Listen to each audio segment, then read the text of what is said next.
Dr. Mimms, talk to us. Tell us about your life. Oh my. Can you hear me all right? My life has just been so exciting. It's just so exciting. Dawn, I didn't recognize that was you sitting there. How have you been? Golly, I've known Dawn. You know, when you're around for a long time, you just meet so many people and over the years. Well, I was born, of course, many, many years ago, but I was born in the South. I don't know what language to use here. I was going to say I'm the product of real racial discrimination. But I had wonderful parents. I'm the last of 5 children, 3 brothers and 3 boys and 2 girls. And I was born in 1928. And for those of you that don't, the crash started in 29. So I was the baby of a couple that was excited and not excited to have this baby. And I was really cherished. According to my sister, I was cherished too much. But I learned how to not face bumps. There's a second question about negativity.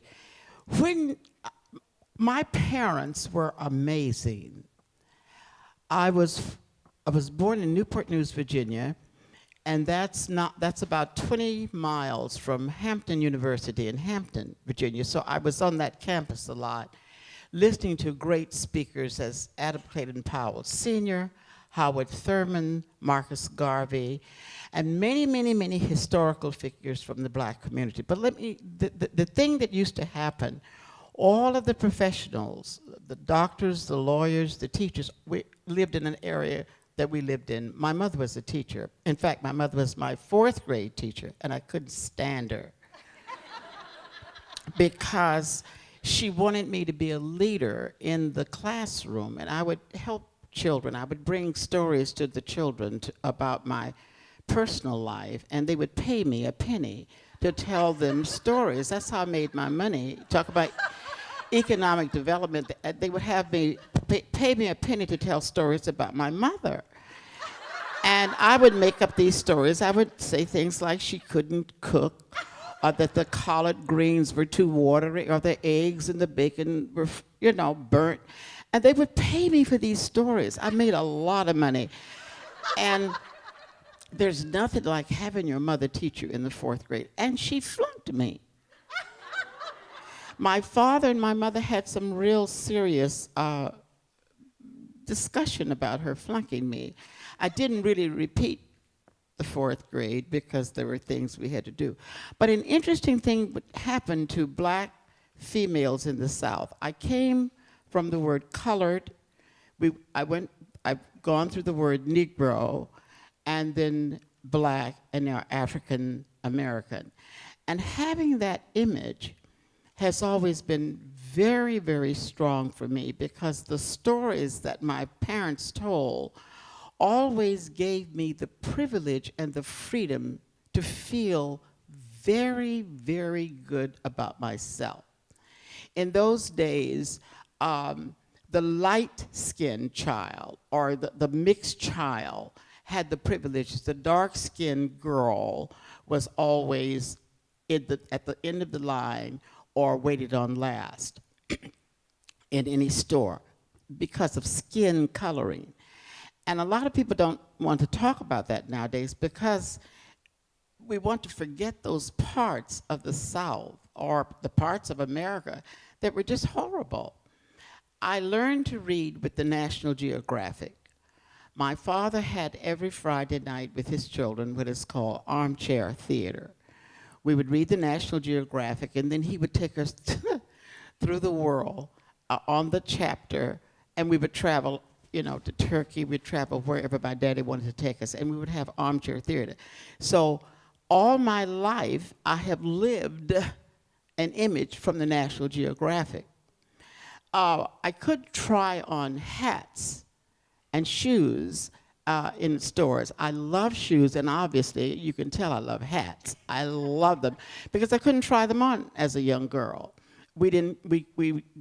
So my father would put cardboard down, and all 5 children would put their feet on the cardboard and draw around, and he would then take it to the store, and that's how we would buy shoes. We were never allowed to try on hats. So what would happen, there was an aunt that we had that made hats, and she would measure our heads, and then she'd go get the fabric and make our hats.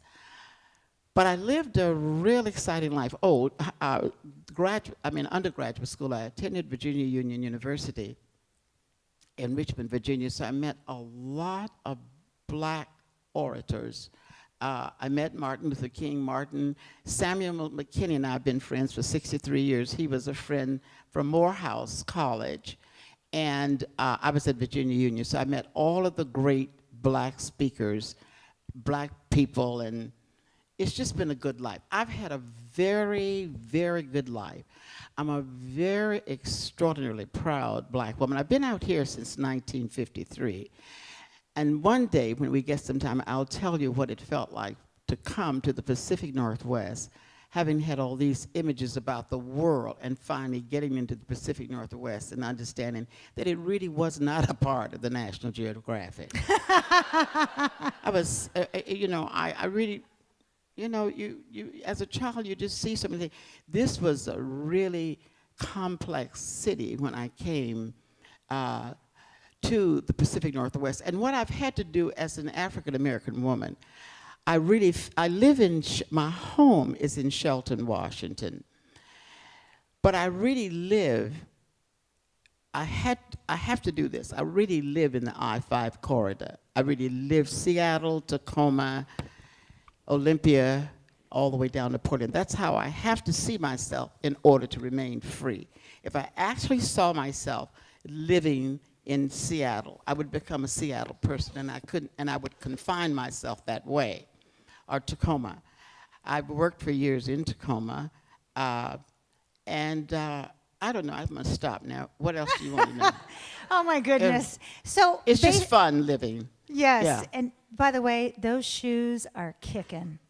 What, these? Yeah, put your foot up so people can see your feet. No, yeah. Those are gorgeous shoes. Look, girl, if I put my foot up and can't get it down, you're gonna have to help me get it down. I People can are do always that. asking you, listen, I've got to tell you this. I've learned to do Pilates. Aging is something. Okay, but wait. Yeah. Before you start that, I have to ask one last question.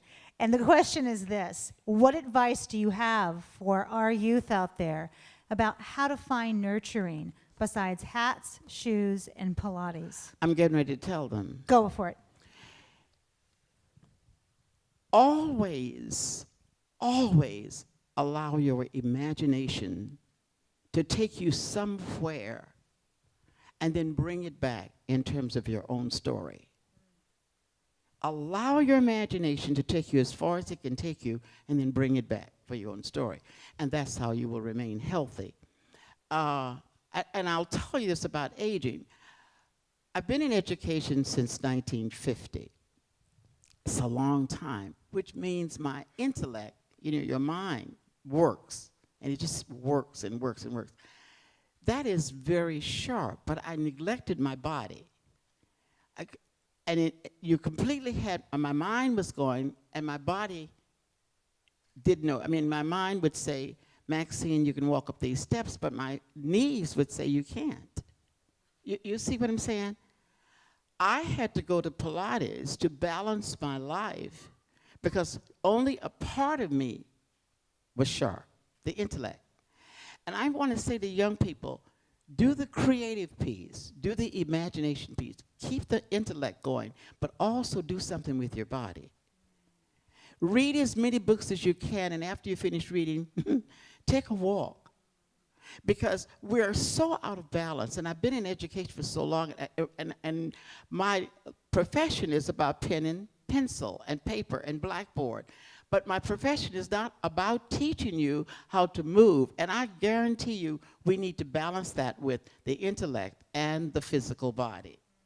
And that's why at this stage, I'm trying to learn how to walk again, how to move up and down the steps, and how to begin to balance my body with my mind. Because we're never too old to learn, are we? No, not at all. Oh, yes.